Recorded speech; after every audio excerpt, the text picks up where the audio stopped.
As we begin today a new liturgical year, it's an opportunity for us to reflect on our relationship with God. As we begin this Advent season, it's an opportunity for us to really seek what it is we're calling to prepare our hearts for. I don't know about you, but for me, there's been times in life where I've really doubted God. I've really doubted, why would this God who can bless me with everything and love me all, no matter what, why would he? Has he not seen my sins?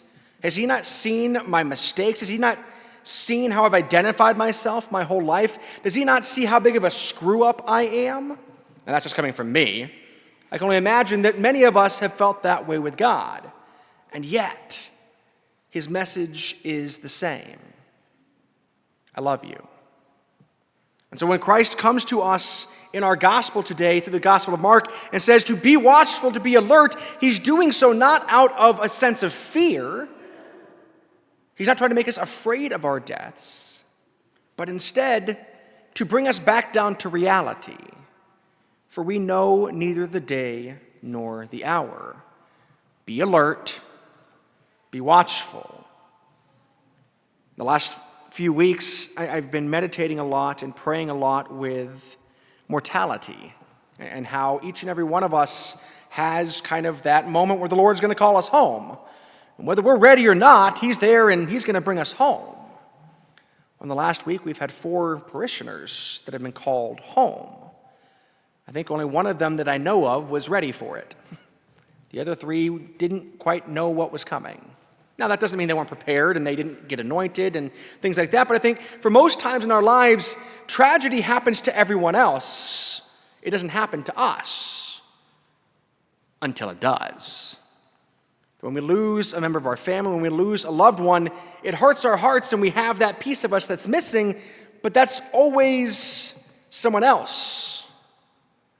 The Lord hasn't called us home yet, and so we still have time until we don't.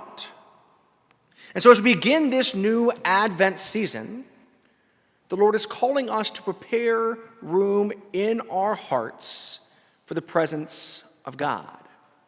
You know, there's always a meme that goes around on social media that just drives me absolutely crazy because it's just so right. Why would you want to spend time eternally with God in heaven if you don't make any time for God now on earth? And it's a valid question.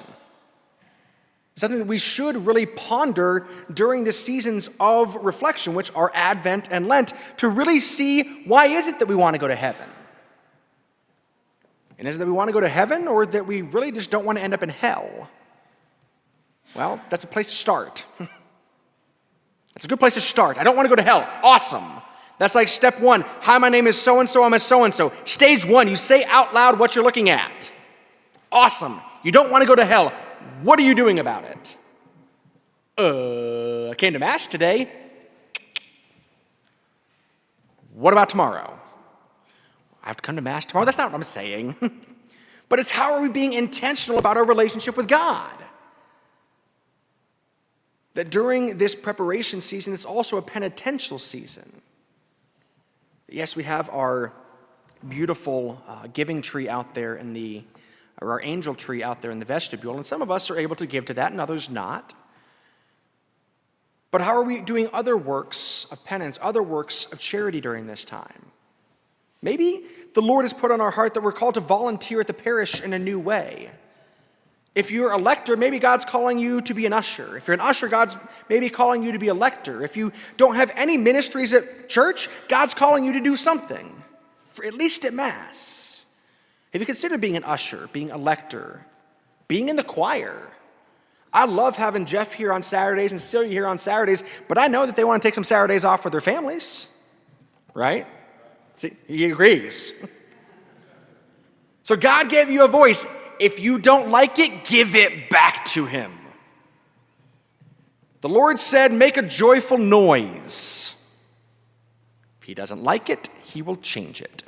If he doesn't change it, we will pray that he changes it. And if he still doesn't answer, well, the Lord has still called us to make a joyful noise. And so how do we make a joyful noise, not only here at Mass, but in our lives, out in the world? Do we proclaim the good news? Do we proclaim the truth?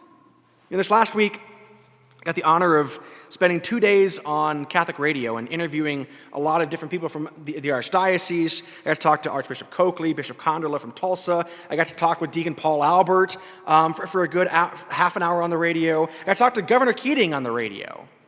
And all of them kind of had this same message. It was beautiful, actually, because I didn't plan it this way. Like, we don't go in and saying, okay, we're going to talk about this topic. And sometimes we're like, ask me questions about this. It's like, that's boring, no. But each and every one of them said, it is such a shame that we live in a world and time today that Christmas is already almost over. Because Christmas hasn't even really begun. And it's like, ooh, this isn't Father having to bring this out of you. I like this. Let's talk a little bit more about this. That we talk about in the church how we are called to be thankful for what God has given to us, and specifically the times and seasons that he's given to us, as we hear of in the book Ecclesiastes. There's a time for this, a time for that, a season for this, a season for that. Yet we are so impatient that we don't want to wait for those times. We don't want to wait for those seasons. And yet, that's the same struggle that we have with the Lord. We don't want to have to go to confession. We don't want to have to do these different things to get the results that we're looking for. And so we bypass Thanksgiving, the opportunity for us to give thanks to God for everything that he's blessed us with. We bypass the season of Advent to prepare room in our hearts to truly receive the Lord so that we can be Christ to the stranger. As we heard of in last weekend's gospel, whatsoever you do for the least of my people, that you do unto me. Oh, that's nice. And what are the 2 days every year where all of the charities are just flocked with volunteers? Thanksgiving and Christmas. What about the other 363 days a year? Ain't nobody got time for that. It's kind of like talking with a couple that's struggling in their marriage, where one of the two says, when we got married, when we started dating, it was so nice. He's changed. She's changed. They don't work quite as hard anymore. They don't try quite as much anymore. Well, no, they got the ring on the finger, right? That means they're stuck with you, right?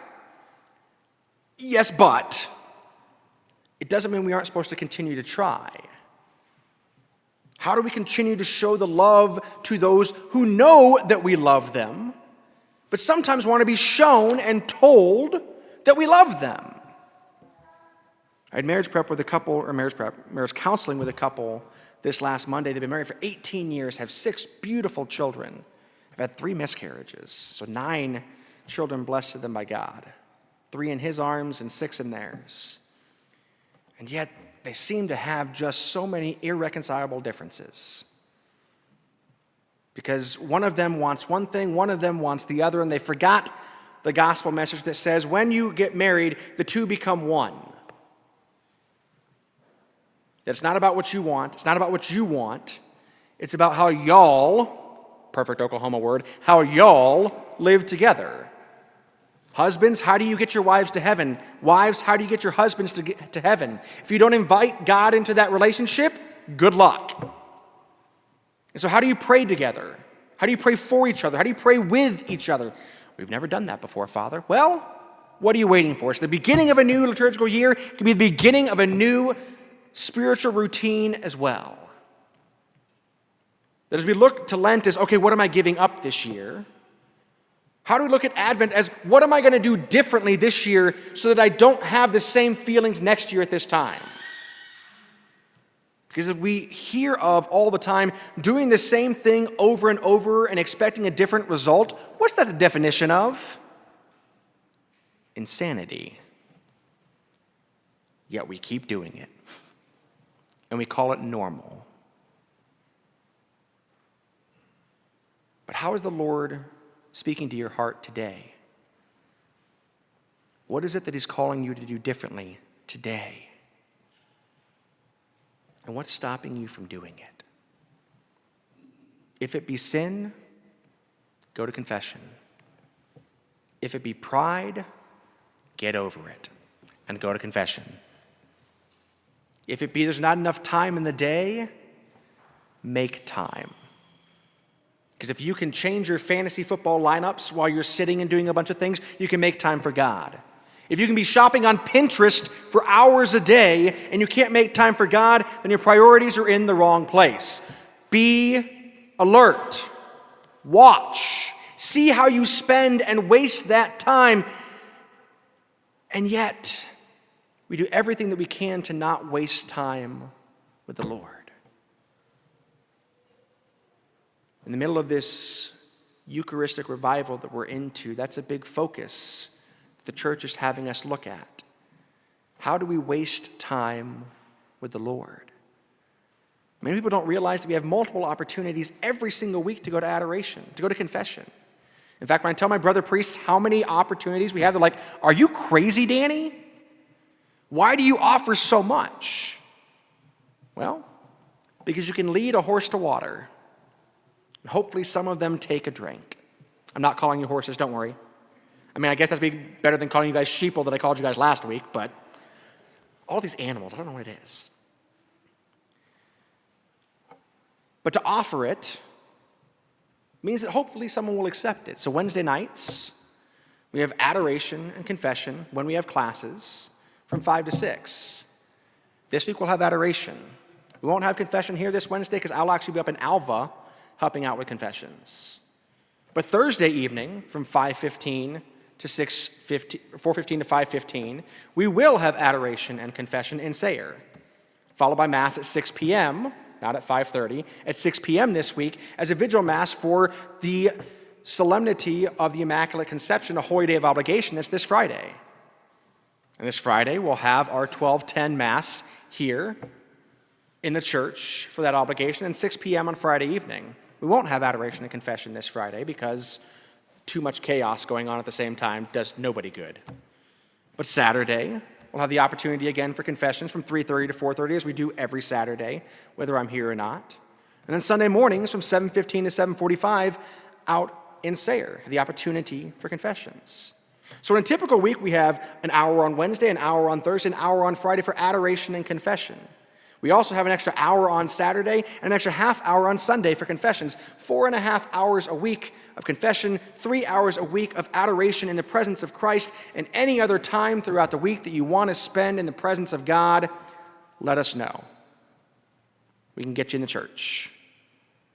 The only reason that you can't be here is because of an excuse. I live across the street.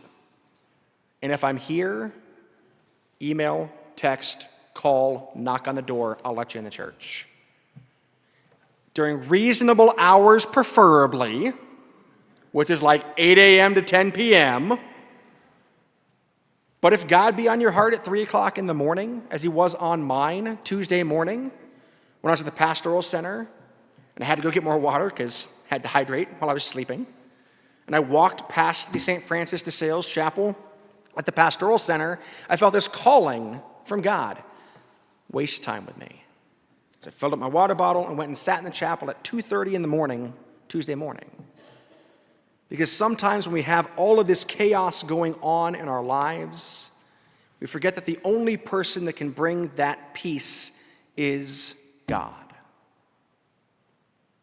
Yet he's the one we spend the least amount of time with on a daily, let alone weekly, monthly, or yearly basis. So may we be more intentional this Advent season. May we truly listen to the words of Christ,